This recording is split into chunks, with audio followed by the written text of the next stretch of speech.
സർക്കാരിന് ഹൈക്കോടതി വിമർശനം. ഡിജിറ്റൽ സർവകലാശാല വൈസ് ചാൻസലർ ഡോക്ടർ സിസ തോമസിന്റെ വിരമിക്കൽ ആനുകൂല്യങ്ങൾ തടഞ്ഞുവെച്ചത് തികച്ചും അപരിചിതമായ കാര്യമെന്ന് ഹൈക്കോടതി ചൂണ്ടിക്കാട്ടി. 2 വർഷമായി എന്താണ് അന്വേഷിക്കുന്നതെന്നും കോടതി സർക്കാരിനോട് ആരാഞ്ഞു.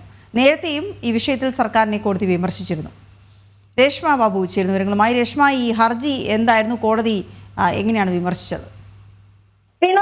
ഡോക്ടർ സിസ തോമസ് വിരമിച്ചിട്ടും 2 വർഷമായിട്ടും സംസ്ഥാന സർക്കാർ പെൻഷൻ കൊടുത്തിട്ടില്ല, വിരമിക്കൽ ആനുകൂല്യം നൽകിയിട്ടില്ല. ഇത് സർക്കാർ തടഞ്ഞു വെച്ചിരിക്കുകയാണ്. അച്ചടക്ക നടപടിയുടെ പേരിലാണ് സർക്കാരിന്റെ ഈ ഒരു സമീപനം. ഇക്കാര്യത്തിലാണ് സംസ്ഥാന സർക്കാരിന് നേരെ വീണ്ടും ഹൈക്കോടതി സിംഗിൾ ബെഞ്ചിന്റെ ഭാഗത്തു നിന്നും വിമർശനം ഉണ്ടായത്. സിസ തോമസ് ഈ സർക്കാരിന്റെ നടപടി ചോദ്യം ചെയ്തുകൊണ്ട് നൽകിയ ഹർജി പരിഗണിച്ച സമയത്ത് ഹൈക്കോടതി പറഞ്ഞത് ഈ സിസ തോമസിന്റെ പെൻഷൻ തടഞ്ഞ സർക്കാരിന്റെ നടപടി തീർത്തും അപരിചിതമായിട്ടുള്ള കാര്യമാണ്. നേരത്തെ തന്നെ ഹൈക്കോടതി തന്നെ ഈ പെൻഷൻ ആനുകൂല്യങ്ങൾ സംബന്ധിച്ച ചില ഹർജികളിൽ നിർണായകമായിട്ടുള്ള ഉത്തരവുകൾ ഇറക്കിയിട്ടുണ്ട്. അതായത് അച്ചടക്ക നടപടി സംബന്ധിച്ച ഏതെങ്കിലും അന്വേഷണം ഏതെങ്കിലും ജീവനക്കാർക്കെതിരെ നടക്കുന്നുണ്ടെങ്കിൽ അത് വിരമിക്കലിന് മുൻപ് തന്നെ അവ പൂർത്തിയാക്കി അക്കാര്യത്തിൽ ഒരു അന്തിമമായിട്ടുള്ള ഉചിതമായ തീരുമാനം കൈക്കൊള്ളേണ്ടതാണ്. ഇത് സംബന്ധിച്ച് ഉത്തരവുകൾ ഇറക്കിയ ഒരു സാഹചര്യത്തിൽ സംസ്ഥാന സർക്കാരിന്റെ ഈ നടപടി അത് ശരിയായതല്ല എന്നാണ് ഹൈക്കോടതി പറഞ്ഞിരിക്കുന്നത്. 2 വർഷമായിട്ടും എന്താണ് സംസ്ഥാന സർക്കാർ അന്വേഷിക്കുന്നത് എന്നുള്ള ഒരു ചോദ്യവും ഹൈക്കോടതിയുടെ ഭാഗത്തുനിന്ന് ഉണ്ടായിട്ടുണ്ട്.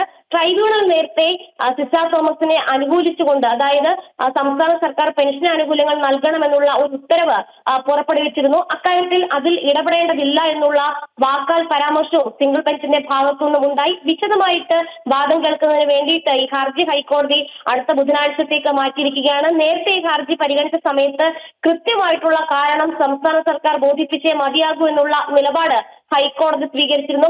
2023 മാർച്ച് 31-നാണ് 33 വർഷത്തെ സർവീസിന് ശേഷം സിസ തോമസ് വിരമിച്ചത്. പിന്നീട് ഇവരുടെ അച്ചടക്ക നടപടിയുടെ പേരിൽ സംസ്ഥാന സർക്കാർ ഇവർക്ക് നൽകാനായിട്ടുള്ള എല്ലാവിധ പെൻഷൻ ആനുകൂല്യങ്ങളും തടഞ്ഞു വെക്കുകയായിരുന്നു. കാരണം VC നിയമനത്തിൽ അല്ലെങ്കിൽ താൽക്കാലിക VC ആയിട്ട് KTU-VC ആയിട്ട് സിസ തോമസിനെ നിയമിച്ചത് മുതൽ സംസ്ഥാന സർക്കാരിന് ഇവരോട് പ്രതികാര നടപടി സ്വീകരിക്കുന്ന ഒരു സമീപനം തന്നെയാണ്. എന്തായാലും സിസ തോമസിന്റെ പെൻഷൻ ആനുകൂല്യം തടഞ്ഞ വിഷയത്തിലാണ് സംസ്ഥാന സർക്കാരിനെ മുൾമുനയിൽ നിർത്തിക്കൊണ്ടുള്ള ഹൈക്കോടതിയുടെ ചോദ്യങ്ങൾ. തീർത്തും അപരിചിതമായിട്ടുള്ള കാര്യങ്ങളാണ് ഇക്കാര്യത്തിൽ നടന്നതെന്നാണ് ഹൈക്കോടതിയുടെ നിരീക്ഷണം. വീണ.